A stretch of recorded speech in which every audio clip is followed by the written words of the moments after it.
Mobibia Aquaba Beam Ediba Mr. Torji H.A.K. the Gossip Hero. Yes, Abusia background Monfanche, me as a mama of Kakrentino. My studio hono light is near the Adena is slow, Tinamaba Abontin, Epe natural light, edit video, Timonfanche. Abusia Andra 2025 budget, His Excellency John Dramani Mahama, any a year finance minister Ato Forson Abe deliver. Ama Ghanaians any AJ. Omani Aje, in fact, Mahama is doing a great job. Yes, Mahama ye or your minor, Chesa or minor, obetimi aye. Abusia, Adiana Ghanaians, expected this 2025 budget, no. Say His Excellency John Dramani Mahama promises or bar taxes no be free. What you say? Na enra adiaba kwa na Ghanaians, share ni mu ye say, obey sa taxes na free. Enra finance minister, ni speech no. What should I say? Betting tax ye free wo, e-levy ye free wo. Na abusia enu Ghana fo ni J. Hey, Ghana fo ni J. Na honorable Ato Forson wo wie no. E na okọ Joy News. Okọ Joy News no omo tutu na no. E na wo kire say wono ono Ato Forson no oba fam semanfo ase. E die na Ghanaians eka enu nti no tuanama ko makwala market sebe obetie die market women no omoka na watimi deliver ede ama Ghanaians na yenso ania eden age enu nti no otuanama ebia na onya sa video ni bi nhweye mi wi am de sa video ni nyina ebeto so na so onya bi ahwe otuanama ko market women wo busabusa omo ne omo didi nkomo ne ade nti ohu Ghanaians ye problem ena ode ye budget no ode bae budget you even like MP before nanka say bomb nsem e de ma Ato Forson. Hey, nyami shida NDC. Ene John Dramani Mahama. E wa adwen pass abi o madwen Ghana ho. Nyami shira mu yi. Abusia me de Ato Forson Ato Forson interview no. E de to finance minister an interview no. Me de to so na so wanya bi etie. Man no wa kira say Odrini Pound, Yamishirano, Yankonenko the video. No. He took us through a very important dialogue. The participation was apolitical.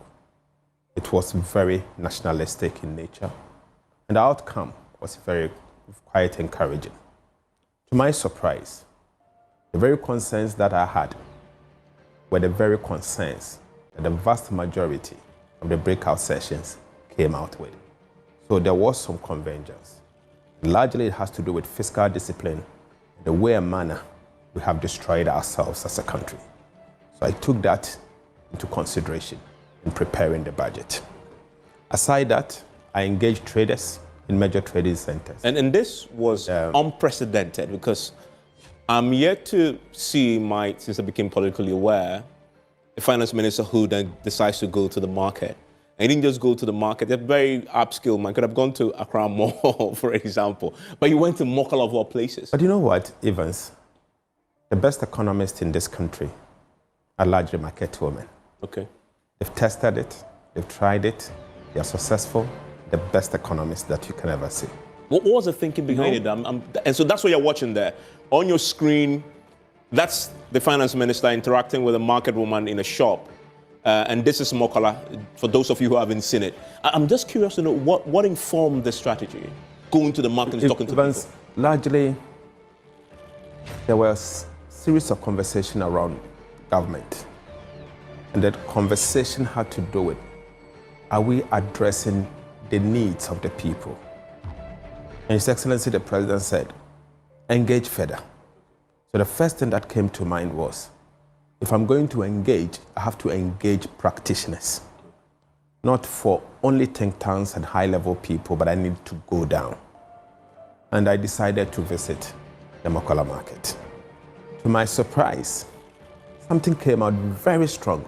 Almost every single person that I met, most of them are women, they said, look, the problem of Ghana today has to do with exchange rate. And if you can stabilize the cedi for us, we'll also be able to hold prices. And I saw a situation that really touched me. A lady that I met in a shop, as soon as she saw me, she started smiling. And I said, how are you? I said, yes, I'm fine. And she went on, so I asked her, where is she coming from? She said, I'm coming from Tufupraso. And to my amazement, the lady said, I was in this shop 3 weeks ago. It's a warehouse. And I buy cooking utensils and resell in my hometown. And today I came back last week. I bought it for about 1,350. I think she said 1,350. And that 1,350, within 3 weeks, the price has changed from 1,350 to approximately 1,750. I saw that. So I was really shocked. You actually exclaimed. I said, wow, you don't mean it. Within 3 weeks. So I put her back to the shop, and I asked the shop owner, what exactly is going on here? The shop owner said to me that because of the volatilities we see in the exchange rate, they also have to hedge. And in hedging, they increase their price forward, looking at probably what may happen in the next couple of days. So I assured him that based on the structures we are putting in place, prices of goods and services is not going to go up on the back of the exchange rate that much. I said, okay, if you can signal to us that that's what is going to happen, we also hold our prices. So for me, it was an eye-opener.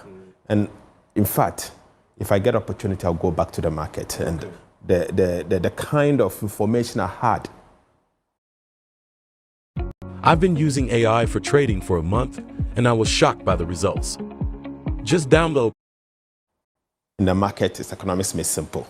It's more than economics. And you will see how that then translates into some of the policies that you put out there. Because I hear you emphasizing the point about the people and how there's a very clear distinction in what you're doing. What I see in the budget today, one tax item that you introduce is on the big players in the mining sector. Exactly. When it comes to the ordinary people, everything else is about scrapping taxes. Even the VAT reforms I saw today, you were actually thinking about households. The focus is on households. Households. I saw households. VAT is a consumption tax. Yeah. And the incident falls on you, the consumer. Businesses will get input VAT and they will be able to offset. But as for household, the incidence is directly on you. And that is the main reason why we're of the view that where VAT is today, we need to reform it and reform it in such a way to give relief to the ordinary Ghanaian, the household. And we say this because if you look at Africa today, Ghana is the only country with effective VAT rate of about 21.9%. So effectively, most countries about effective 22%. Most countries are, I think the second highest is Morocco with about 20%.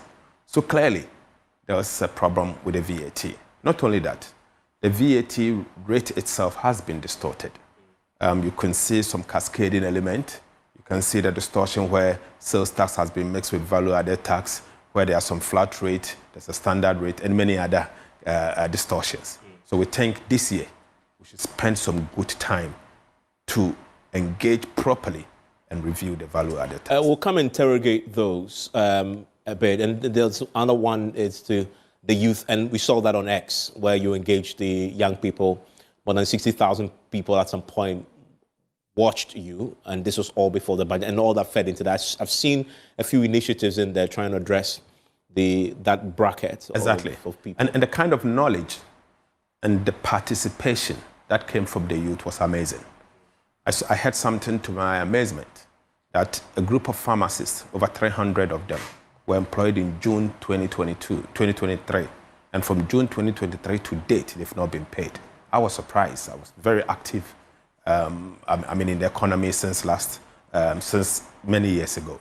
But I've never heard this. So when I heard it, I was really surprised at what is going on here. And so I commit to resolve. Okay. So that's where you get it from in terms of the specifics. But then we look at the fiscal discipline. And I noticed that at the economic dialogue, Dr. Ismail Yamson kept emphasizing that point about the crust of the matter. Discipline. You put out a few things today, and we see it on your screens here where you say you want to enforce sanctions on the PFM Act. Sanctions could mean that you're going to be sanctioning some of your own colleagues. But Evans, in cabinet, you have the balls to do that? Evans, first of all, let's call a spade a spade. The Public Financial Management Act has not been implemented as it should be. The act is a gold star. In fact, it is one of the best you can get in the world. I don't think you can count first 20 countries with very strong, robust PFM regime better than that of Ghana. But the truth remains that Ghana has unable to implement the PFM Act. The previous administration virtually did not implement the PFM Act. We do not need new laws. All what we need to do is to implement the PFM Act. And to implement it successfully, you need to apply the sanctions. And the sanctions may not only be looking forward, it has to look at those who have infringed upon the PFM Act. In the past? In the past. So you have to look back and look forward so that, at the minimum, those in office today will also know that what has happened to the person who infringed upon the PFM Act may happen to you. To be clear, so the country will not go down. This will apply to officers in the previous administration. Of course, it's a PFM Act, and if the if the infractions were so severe to the extent that it has affected the economy of Ghana, and people are paying a huge price of it, then of course, the Attorney General must act on that. So this is something that you are going to be looking into, or you have the Attorney General set up a team to probe and find out who has been violating this? So first of all, we've begun a process to validate some claims at the Ministry of Finance. We inherited huge arrests and huge commitment. Arrests in excess of 67 billion Ghana cedis. 67 billion. And I want to go there because we're talking about the state of the economy as you met it now, and this is what you presented 67 billion Ghana cedis. So are you talking about? Yes, that's it. That's it. So we inherited this 67.5 billion Ghana cedis, representing 5.2% of GDP. But it will surprise you to note that this 67.5 billion Ghana cedis, over 80% of this amount, the contract was awarded without commencement certificate. So this is government contractors and suppliers. Government contractors and suppliers. You see, and of this 67.5 billion cedis, we have 18 billion cedis plus sitting at the Controller and Accountant General, being payment that has been processed and waiting for payment, because the Minister of Finance then had signed and is sitting at the Controller and Accountant. Why though? Why is it sitting there? Well, it's sitting at the Controller and Accountant General because there's no cash. Business you man, and I'm a man who to come. But the business in shake ya. Ma, Jumana and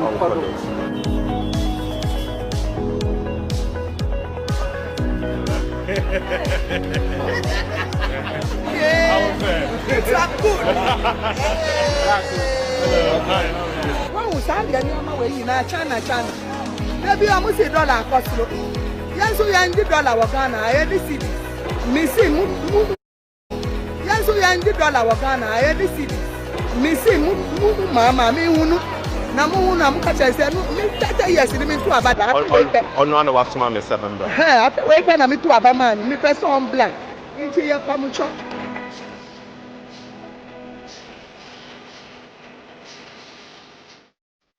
In Ghana, our price are lost because of the dollar. It's never 10 years people. Every year, the price now the abaco. Now the local markets, the consumers interest in the action. Happen problems with this. Yeah, my first problem this year means me grandfather. I'm able now this year. What is the problem? The problem was the price has increased. It was 1,350, but now it is 1,750. Just 3 weeks. Just 3 weeks? Yes. From 1,350? Yes, 1,350. To 1,750? I was returning back. Oh, wow. The way now, the price I gave it to you over there, and now that it has increased about double, I can't afford.